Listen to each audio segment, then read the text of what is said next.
Well, that's a quick rinse off that I'd say was a long time coming. I've actually only washed this car once since I got it 4 months ago. So here's a couple of updates. First off, on the Solution Finish trim restorer that I used, holding up pretty well. This has not gotten back its usual white and chalky texture. And the same is true back here. This trim around the bottom is actually still looking great. You can see right here where it wasn't treated, I kind of missed a little spot, and you can see the difference. That's still looking fantastic after all this time. Second, I'd like to address something from my 5 Things I Hate About My Insight video, where the AC cuts off when you come to a stop and the auto start system is active. That's actually not true if you have it set right. Usually when you switch, when you're in auto, you know, it works as normal, works as you'd expect, and you know, the engine stays running at a stop. When you switch over to AC on Econ, by pushing the Econ button, then the blower motor shuts off at a stoplight, but it doesn't have to, because then if you come over here and you hit the fan button a couple times, then the fan will just keep blowing at whatever you specify in perpetuity, even if the engine auto stops. So that's how that works. And I actually posted this in an Insight Facebook group full of, you know, Insight owners, and quite a few people didn't realize this. So I guess this really is kind of one of the best kept need to know secrets in the Insight community. I got a call from Watch JR Go a few minutes ago. He said that everything was broken, it was all awful, and I'm the only person that can help. So I'm heading over there as quickly as I can at 5 under the speed limit in my hybrid to see if I can get there and correct the situation. But I thought I'd address something in this video. I bought this car, for those who don't know, 3 or 4 months ago for a sum of $1,000 US. At that point, this was a car that had been sitting in a field for 3 years with a busted out window, and it looked like it was definitely going to turn into a not cheap project. Fortunately for my pocketbook and my sanity, it did end up being a fairly cheap project, due in part to the large amount of spare parts that were in the trunk, and also just some uncharacteristically good luck. Is this Boxster ever going to pass me? Oh, it's a 911. Hello, Mr. 996. So once I get to Watch JR Go's house, we'll go over the numbers a bit, but for the money, you can't beat this thing. I'm going along, cruising down the highway, smooth as can be. I've got AC that make an Inuit shiver. The wind noise isn't even that bad. It's amazing to me how many compromises weren't made for fuel economy, though actually the lack of wind noise, now that I think about it, might be more a side effect of the aerodynamic shape of the car. If you don't have a bunch of noisy vortexes, you're not going to have a bunch of wind noise. So that's kind of a neat thing, if true. I'm not a aerodynamics engineer, so I'm just kind of speaking off the cuff here. You may have noticed I do have a couple of lights on my dash. I've got a check engine light, which is a constant P0420 code, which is the secondary O2 sensor, which checks up on the status of the catalytic converter. Catalytic converter, which is not present in this car, so yeah, that would throw some codes. There is a spacer in there, which is supposed to take care of that code, but that doesn't appear to be working. I also have a maintenance required light, which is telling me that it's time for an oil change. I did an oil change, but I can't reset the light, because to reset it, you press and hold the tripometer button, which is broken. And on these cars, that's a very, very common malady. Something about those little clicky tactile switches just don't last very long for whatever reason. But unfortunately, replacing them involves tearing the entire dash apart and taking out the instrument cluster to solder in new buttons. So I'm going to live with the maintenance required light for now, but that might be something that I address in the future when I just get really, really, really sick of it and have nothing better to do with my life. Okay, so I'm in Casa de Watch JR Go, and apparently this is what he wanted help with. It's, man, I don't know, some weird Volkswagen. It's got like, he's spinning out. I don't know, no, don't want any part of that. I mean, he's got this goofy looking ugly motorcycle, so he'll be fine. I don't know what he was thinking with this. Like, I mean, camo on a Goldwing, that's just really tacky. Oh, hey, man. Just say something about that bike is awesome. I don't know what you're out here complaining about. Also, that car runs. Like, come on. Runs? Let's go work on a Fiat. Are we having fun yet? Huh? We having some fun? Are we?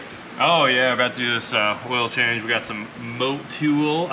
My engine bay's gotten really dirty here, and I was thinking about doing some cleaning, but I think we're just gonna do an oil change and... Yeah, man, that sounds pretty interesting. Anyway, let's talk about Hondas for a minute. So I've had this car since March of 2020. One of the first things I did to it was I realized that the front tires were leaking down and they were super shaky on the highway, just kind of coming apart and really dry rotted. I got 2 used tires off of an old Honda Civic that had like 3-year-old date code, so they're fine. Paid $30 for those, and then way too much to have them mounted and balanced. It was like 50 bucks. So that's 80 so far. Then I think the next thing I actually did was going and getting the new door, which was $100 from a guy in Kansas City, and that trip actually paid me back because I did some extracurriculars in Missouri, but I'm not really counting that just yet. What else? I did an oil change, $47. The detail, Josh Darlin, that was 40 bucks, and I bought the cassette adapter that same day for 12. I did the front and rear O2 sensor. The front was an NTK for $160. The rear O2 was $29.50. And I got under the car yesterday and realized I need to fix the rear O2 sensor because I routed the cable wrong and it wore through on the axle. Go me. Maybe my PO420 will go away if I actually fix that. And then there's a whole bunch of other stuff that was in the back of the car that I actually did not need to buy to replace. The previous owner did some fiddling around with like fuel additives and stuff, and I noticed when I took the O2 sensors out that they were coated in some sort of deposits.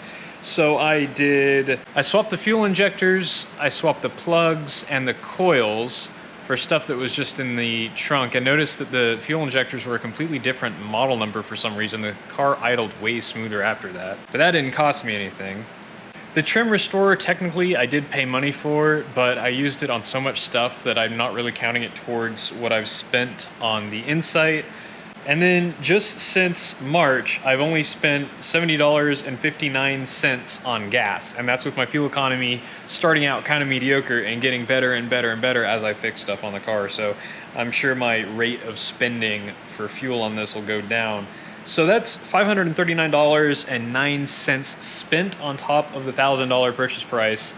And right now, I'd say it's a pretty solid little car. There's a few little niggles, but for a $1,500 car, I could definitely ignore stuff like a minor synchro issue and the window switch not quite properly working all the time.